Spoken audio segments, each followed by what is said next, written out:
Hail and welcome to Old World Wednesdays. Tom, I have played a game of Warhammer the Old World using Empire. I don't believe it, Dan. So are you telling me you've charged forth into the gates of oblivion to save the denizens of the old world with your empire army? Don't say Oblivion because this podcast very nearly became Tamriel Tuesdays. But Too it's late. not. I've managed to keep on track. I've managed to paint some soldiers. I've managed to play a game. Let's find out about it. It's Old World Wednesday.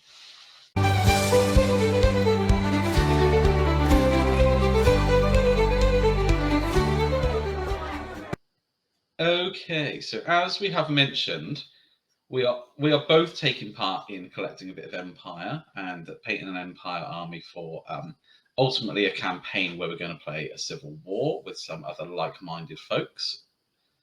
And I was really lucky in that an Empire army just arrived in the post, just fell into my lap somehow. I don't know how that could have happened, Tom. The warp works in mysterious ways, Dan. It's best not to question. Good fortune. Do you want to just explain that one? So, oh my goodness, how long ago was it? 3 years ago? I brought like 1,000 points 3D printed army from eBay. Highland miniatures, lovely sculpts, lovely 3D printing, and it just sat in a box, as all hobby projects do. Sat in a box, and then we started this idea for the project of doing an Empire Civil War, and as it gained traction, I was like, oh, I get these out. But then I kind of wanted to be faithful to the sculpts of Games Workshop, so I just sent them to Dan. Yeah, he'll repay it in whiskey, I'm sure. Oh yeah. We'll have a good couple of nights out in exchange for that. So I took what you gave me, and then I added a couple of cannons to the list and managed to flex it all the way to 2,000 points. So for the campaign, we're going to do 1-250, and we've been working on different lists for that. But my cousin wanted to play a game of Warhammer. Normally, I take my Wood Elves. I don't normally take my Tomb Kings against him because he plays Tomb Kings exclusively at the moment. So it was fun to bring something else and something new. So I'll go through the list of what I took.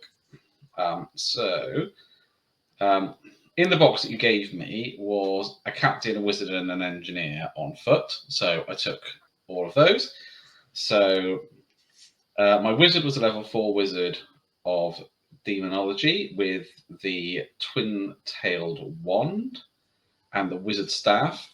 And what that means is you can cast a magic missile twice, and you get +1 to cast magic missiles. And the signature spell of demonology is a magic missile, so that's quite helpful. That sounds really good. What is the spell? I can't remember off the top of my head. I've never used demonology. Let me let you know. It is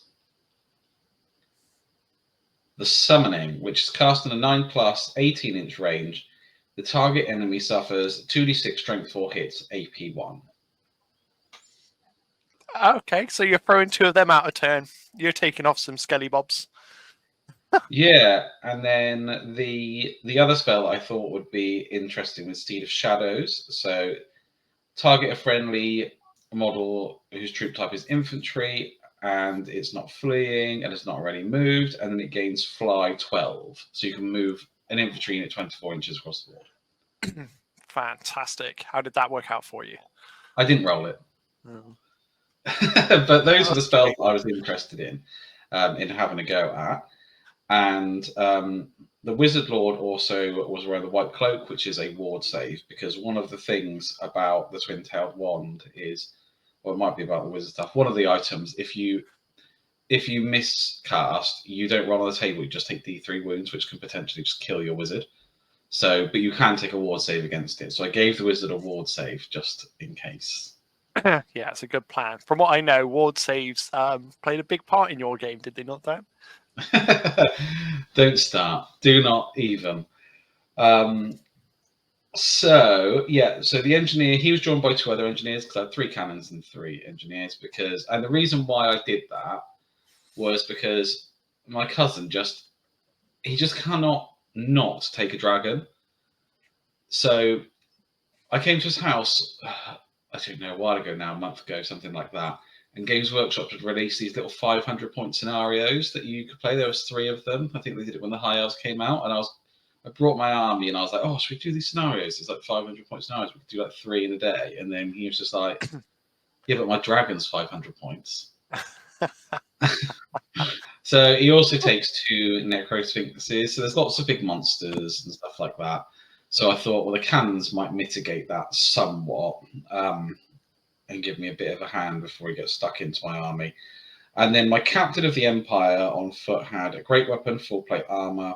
He was a BSB, and he had the war banner and the dragon bow.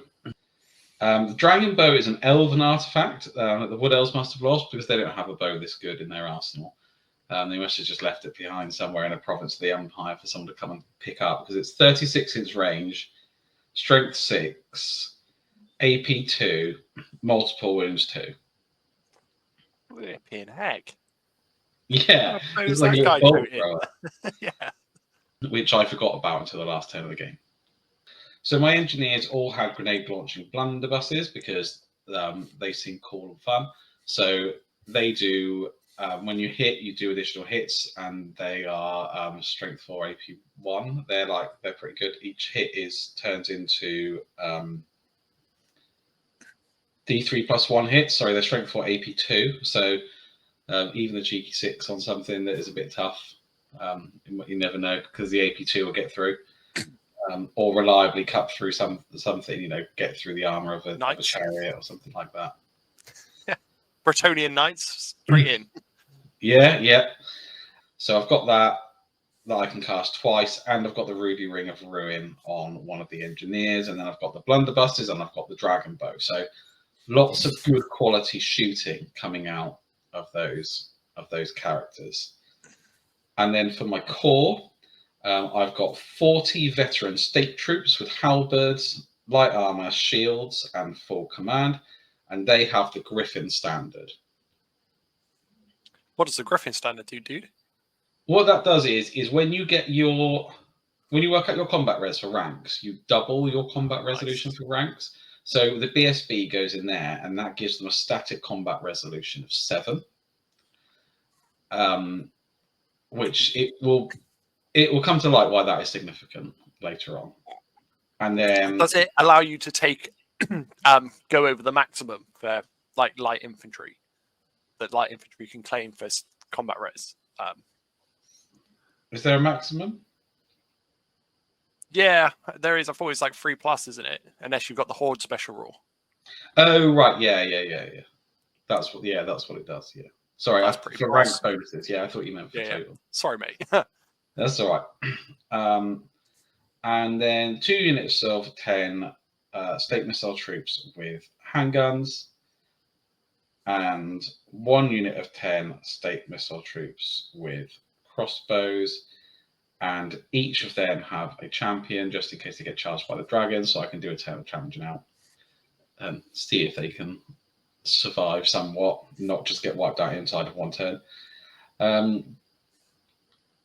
And then in special, 20 great swords, which are veteran, because Empire leadership, even with if I get out of the range of the BSB and stuff like that, it's not great. And they've got full command. They're really cool. Full plate armor is great on these guys. I really like them. And then 3 cannons. And in the box there was a pack of flagellants that you sent me on the smaller bases. Oh, I was wondering where they went. Oh, sick. I'm glad you got them.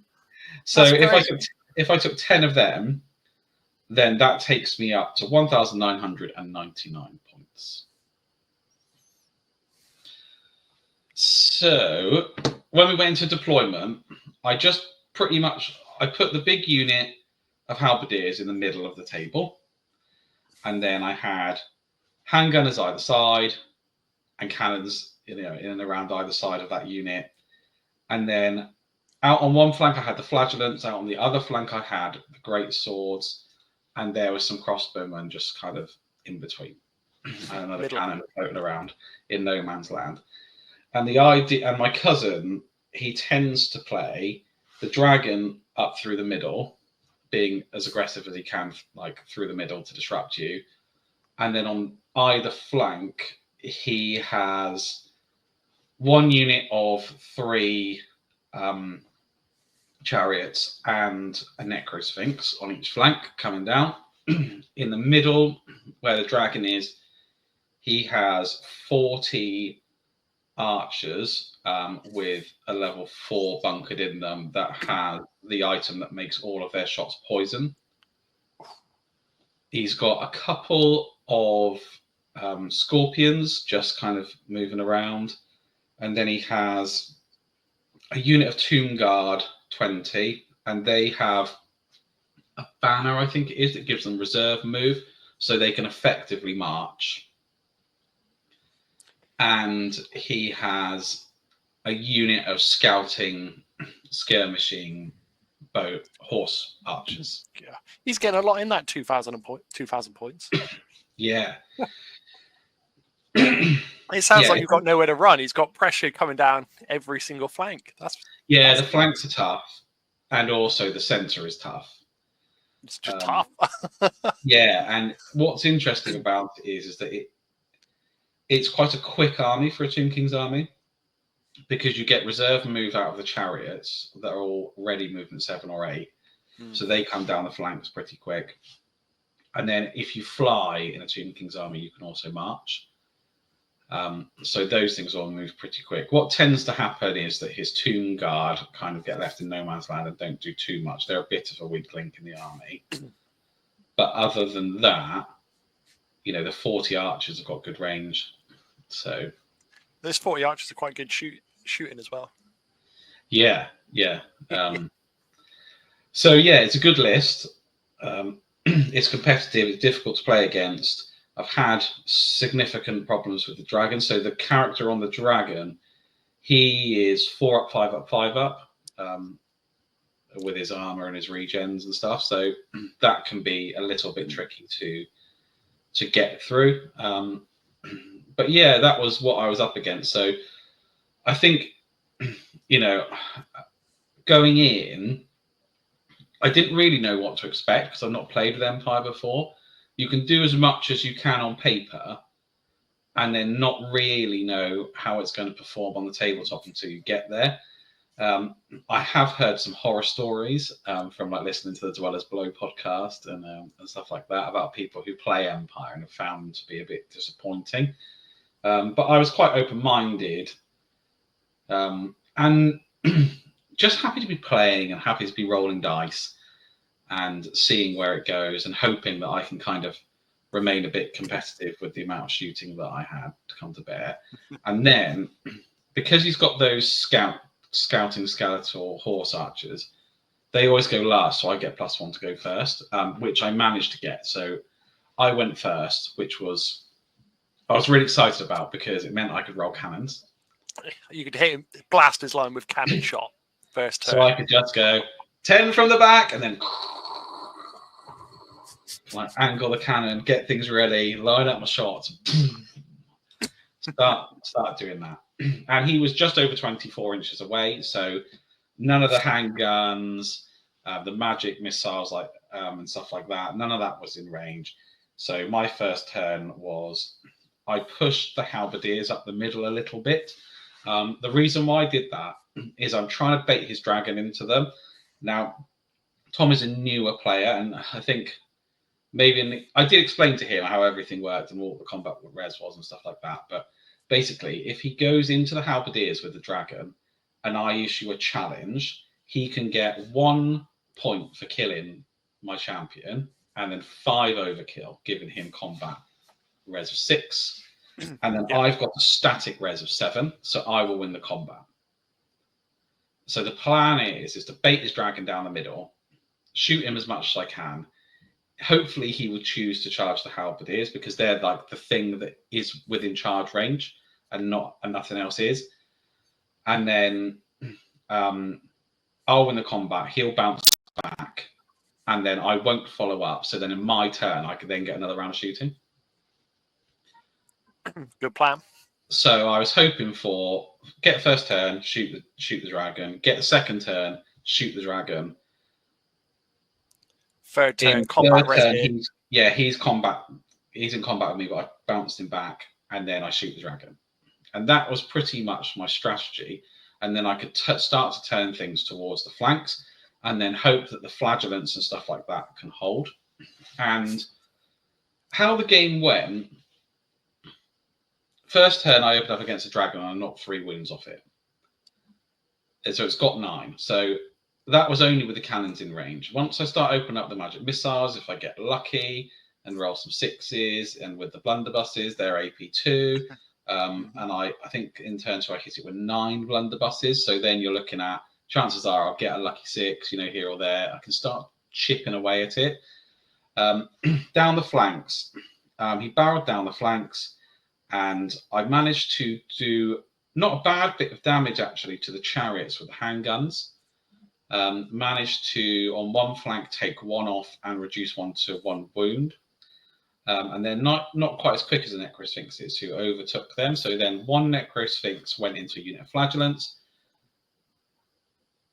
Actually, no, on one side, I managed to charge the flagellants into the Necrosphinx. That's what happened. Ooh, He led me right at the very end of my charge range. And so what happens is with the flagellants is that they are impetuous, and I failed my leadership test, and then I needed a 6. And I think he probably thought he'd bait me out and get me a bit closer and then double charge me. But what actually happened was I managed to get that 6, and I went into the Necrosphinx. 9-inch charge! And then on the other side, the Necrosphinx charged into the great swords. Both units performed really well, I thought. They both only had a frontage of 5, because as much as I'm a fan of Dr. Luke Blacksteel and Linehammer, I want my Empire units to look like Empire units, and having that traditional 5x4 unit of 20 looks like Warhammer to me.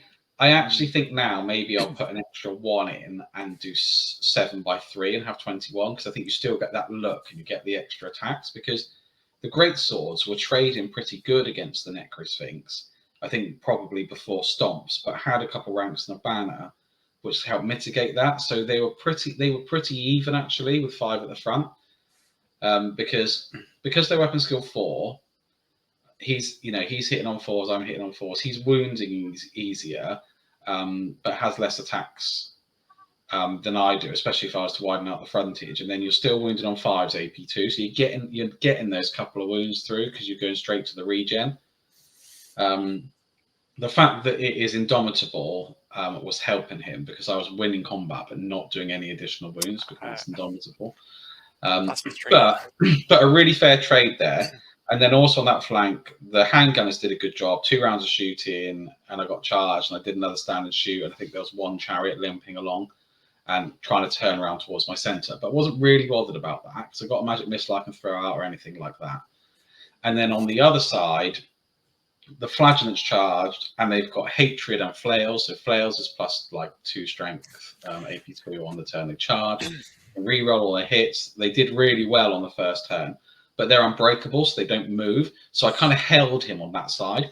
So all I had to do was just focus firing on the dragon, get that dealt with, turn out to deal with the Necrosphinxes that I've kind of got pinned for a minute, gave me a bit of breathing room to then kind of move that way. And I felt not too bad. But in the second turn, when I fired 2 magic missiles, my dragon bow, 3 grenade launching blunderbusses, a unit of handgunners, 3 cannons into the dragon, I think I did a total of 0 wounds. No way. My cousin was stood opposite the table, and then he was pretending he was the dragon, and he was getting his wings. He was going poof, poof, cannonballs, just knocking them out of the sky. And he was so excited. He cheered. It was like he scored the goal, in the World Cup final, every time he was getting his reward saves. And I was made up for him, because it is cool when that happens. And he was quite worried about what the cannons could potentially do. Um, Mm. so I had quite a successful turn 2 on the flanks, and I was really impressed with how those units were holding up. I think my cousin was as well. I think he thought he could go in and they'd just be squishy men, and wounds them on 2s with those necrosphinxes. But being unbreakable and having full plate armor does actually help. It turns out. So yeah, it was pretty good. And then we went into turn 3, where, as I said, he charged me at the end of turn 3, or it might be top 2. After I'd shot him, he then charged me. So going into turn 3, he'd been bounced out of combat with the halberdiers and was a bit like, "What is all this challenging out bullshit? Why can't I just kill stuff?" And lesson learned. And then I shot again. I'd lost one cannon actually, because he'd worked out, and rightly so, that for whatever reason, poison works really well on war machines. You can hit a bit of metal with poison and it poisons it. Doesn't matter. But you're hitting the crew. You're knocking the crew off. Well, yeah. Yeah. But you can still poison a steam tank. You know that all too well, because you used to do that to my war machines. Yeah. So then he started turning the shooting into the cannons, which although he's got 40 shots, or not, he didn't have 40 shots. He's got a frontage of 10, and then half the subsequent ranks. It's a big investment, but he knows he's guaranteed to take one off a turn, which helps. So he took one off, and then in turn 3, I shot again at the dragon with everything, but I could just see the way it was going. It was becoming it's a bit like, for a football reference, it's a bit like Plymouth Argyle, who are my team, at the bottom of the league, that at time of recording are not mathematically relegated from the league, but in their next game, they will have to win something like 15-0 to make up the goal difference to stay in that league. That was kind of the position that I was left in, where it was mathematically possible that I could take that dragon off. However, it wasn't very probable, and it didn't happen. And then kind of at that point, in his next rounds of combat, he wiped the flagellants and was coming round. The chariot was kind of bearing down on me on the other side. The greatswords were still holding up.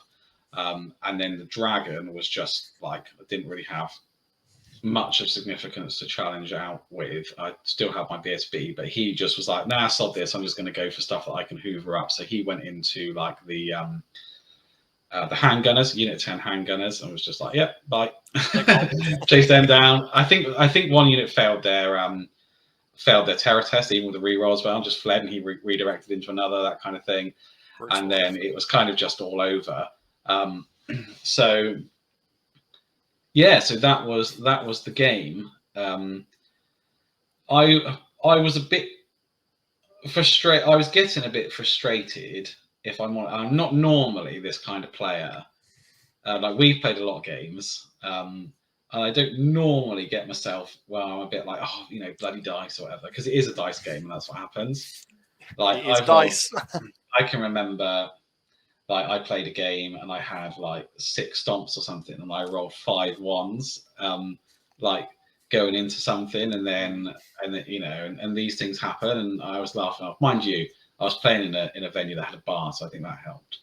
But I don't normally get really frustrated, but I was getting myself, I could feel myself getting a bit wound up by the pure number of 5s that he was capable of rolling, because I'd really hoped, as I said, that I could do something to kind of change our local one-on-one meta, where we can bring some more stuff, because cannons aren't as effective against like infantry units, for example. You might go through and take like 1 mana rank out if you're lucky.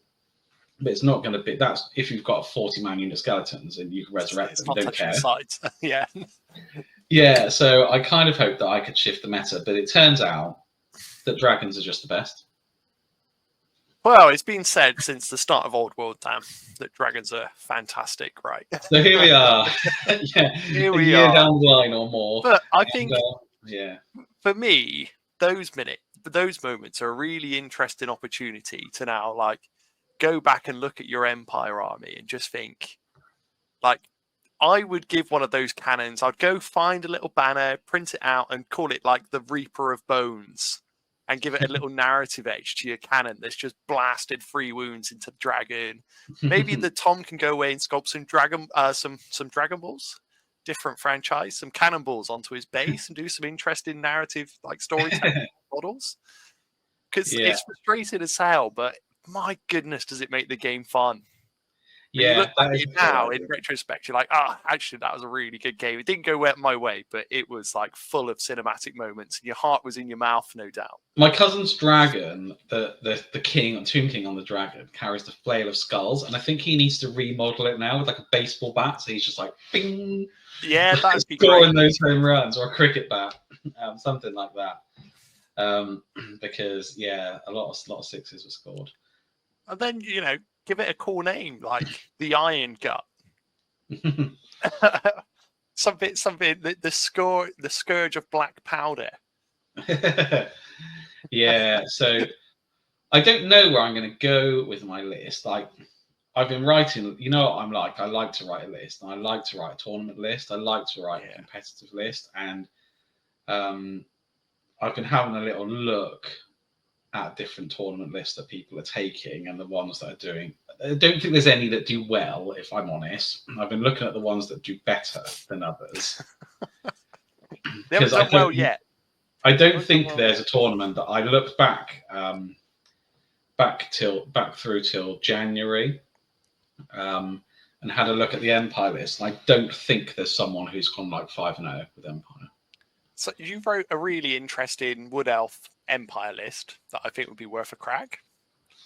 Oh, so this is 1-2-50. Yeah, looking at Nuln and looking at little units of skirmishing and running away, horsemen with lots of shooting and cannons to concentrate down on you, and you will never catch me. Yeah, just transporting my wood. They're basically wood elves dressed in Nuln uniform is what I wrote there. Sneaky wood elves. So my question, I've got a question for you, Dan, because you brought something up about trying to make units that look Warhammer and look old world Warhammer fantasy. How do you think are you going to try and balance that between competitive play and something that quintessentially looks old world? Or are you going to just go, I'm just going to take toys off the table if I can? So for our narrative Civil War weekend away that we're going to go to in November, when there's me, you, Dan, Henry, the Bens, Ross, the whole gang is there. Can we insert the Always Sunny music right there? The gang plays Warhammer. I'm gonna lean into narrative. I like that big Unit 40 halberdiers with my unit filler and stuff because they just look cool. So I want to have that stuff. I want to have an army that looks like it's from the Empire, but I do also play competitively, and for me, there's a bit about collecting and painting your army and then taking it to an event. That kind of like rounds out the project. I've done that a few times where I've made an army, painted it, taken it to an event, off it goes into eBay or wherever, or to a mate or something, and then like I'll do another one and carry on. I'd like to do that. I would like to take Empire to an event and represent them because I'm really enjoying it. I'm really enjoying getting into the lore. I've been looking at the heraldry. I've been reading the history. We did a video about Empire provinces way back when, and I love them. I really love them. I think they're really cool. And I was talking to Tom about them when I was playing him, and he was like, "Oh, what's the army like?" And I'm like, "They're just normal dudes that have to go and fight an Necrosphinx, and they've got a pointy stick in their hands. They're like one up from a Bretonian peasant, but I think militia are really only like borderline one up from a with some throwing weapons." But I was like, but they've got, I know detachment rules are kind of here, there, and everywhere now. But I was like, but they work in detachments and they work as a team to bring down these things. So like, if you charge something, you get cover fire, and that was really, found myself getting carried away talking about that kind of stuff. So I think for me, sorry if I may jump in, it's really cool because you can find that real world equivalence of a professional standing army in the Empire. Like I'm going through and building mine as big blocks with detachments. Detachments will be supported by maybe some cannons or some cavalry, and just finding some really cool things to do. I know it won't play very well, but just there to drink some beers with the lads at the end of the day. Yeah. So I'm going to paint what I've got. Dan has very kindly printed me some Empire Knights, which he has posted to me. So you're not going with the Games Workshop Knights. We discussed this in the top 10 and bottom 3 units, and you also agreed that the Knights for Empire are a bottom 3 unit. Yeah, here I stand, representing that model. No, you're going to die on that hill. I get it. I will. I'll die on that hill. Well done. With my Griffin banner and my War banner and my Rune Fang. So I am going to play around with some lists, and I have been playing around with some. How many level 4s can you fit in? How many Griffins can you fit in? How many cannons and steam tanks can you fit in? What are Demigriff Knights like? That kind of stuff. What's the best minimum core can you take as your tax rather than having loads of handgunners and halberdiers? Are you better off taking some knights and trying to make them stubborn and just getting them up in the way? Little units of 4, things like that.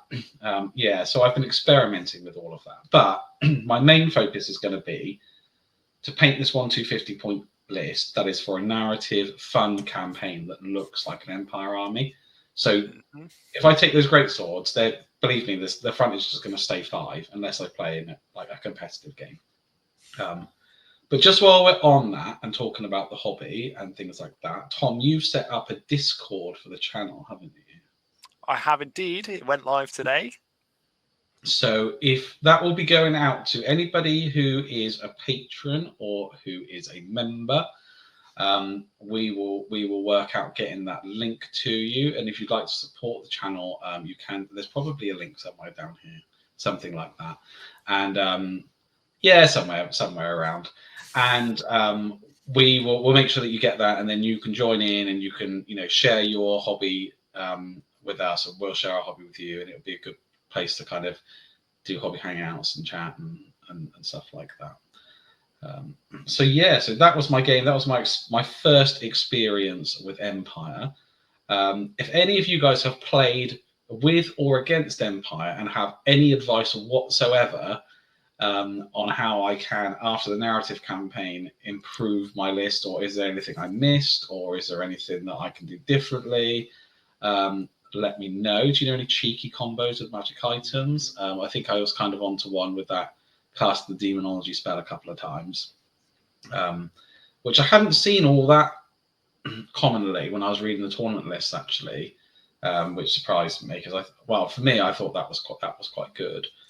Although it doesn't work if you put it into a dragon. Dragon isn't optimal for it anyway because you're still wounded the dragon on 6s. But I was just getting a bit desperate. As you do when a dragon's barreling down on you, dude. Now I think kind of, if I took the same army list again, I might just try and wipe everything else out and then just let the dragon have its day. What do you think to the Rune Fang? It's not what it used to be, and it's 100 points. What did you say? It's not what it used to be. It's not all hits wound automatically with no arms allowed. It's all hits wound on a 2+, and it's got good AP. Ain't bad. Maybe not 100 points bad. I think just put a dragon slaying sword in there. Let me have a look at it a minute, because I've just got a horrible feeling that it doesn't have doesn't do multiple wounds. It must do. A general of the Empire. Yeah, let's add a general of the Empire and give him a Rune Fang.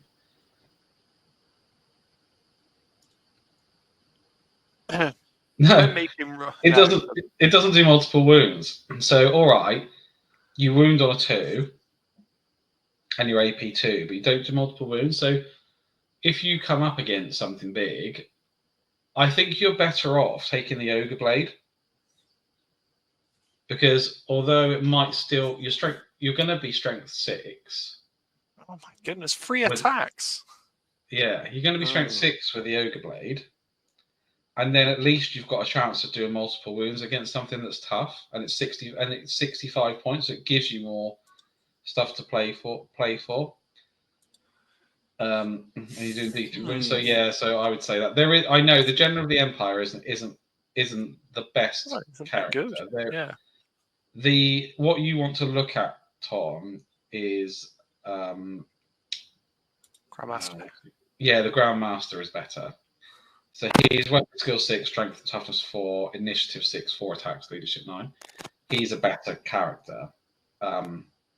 But he doesn't go. I've just been eating well at the Bretonian table, so come down and see you like your big general with 3 attacks is a bit. Yeah, I think shout out to Danny Paints from the Dwellers, because he has played Empire for quite a while. Got some beautifully painted Empire, like unreal. Like you should definitely check them out. And then switched to play Bretonians and won his first tournament. that will tell you kind of the disparity. But I don't think it means that they're just a redundant army. I think there's loads of fun in there and there's loads of utility. And I think I could have had a word if, another day, if my cousin's dice rolling was less than average rather than above average. I think that it could have gone a different way. And so I'm not completely disheartened by the fact that I took something that doesn't look like Warhammer the Old. Well, it looked like Warhammer Fantasy, not Warhammer the Old World. I've got one more question before we wrap up, though, Dan. Okay. I'm going to suggest or ask the sacrilege question. Have you thought about playing with the known rules, even though you've painted for another province? So my province is Talabine, because I love them. They live in the giant crater. They live like in the forest. They worship an ancient god. They're like the wood elves of the empire. They've got a really cool knightly order where they go out and find a demigryph, and they've got from the forest, and they've got like a better bond with their animals than like other provinces. They're really cool. I really like them. They're white and red, which is cool because I've just painted green for 20 years. So it's nice to paint a white and red army. I would take none to annoy Dan Jolly, because it would melt his brain. It would be like painting something as Blood Angels and playing them as Space Wolves. That would cut me deep. Welcome to our narrative campaign. Yeah, but there's narrative reasons, because actually what's happened is because we're fighting the Civil War, a Nuln force has infiltrated Talabine, and they want to do a kind of ambush. So what they've done is they've put on all those clothes and they're wearing the opposite uniform to trick them. Oh, that's better. I thought we were going to go into like an alternate universe and do like an Empok Nor episode for 5 minutes. But in short, no, I don't think I would. Definitely not narratively, perhaps competitively, because ultimately an army is an art. Like Warhammer Fantasy didn't ever quite have as distinct rules as 40k when it came to those kinds of things, and there was a lot of people just coming up with their own color schemes and their own armies and stuff like that. So perhaps, but I'm actually not that drawn to Nuln, because they don't have magic, and I used to try. See, I think I'm still set in my ways of like playing Wood Elves 15 years ago. Your brain can't handle a list without a wizard in.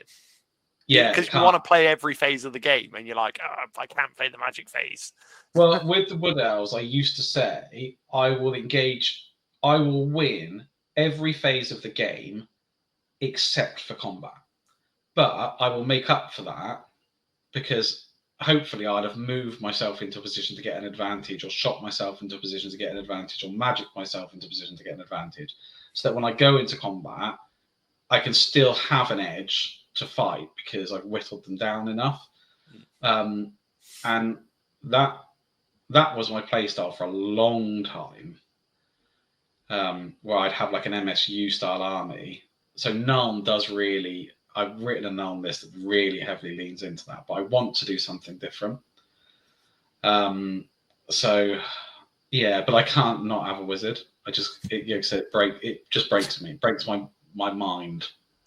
You have a warrior priest. Not It's the same. almost. It's not the same. Do you know what?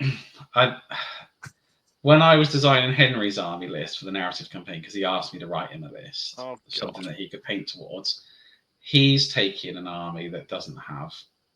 He's taking the knightly orders, and they don't have wizards. Oh, nice. But there's items like the twice blessed armor, and what that does is that means that someone who wears its full plate armor, they can cast hammer hand into combat, and then that's really cool.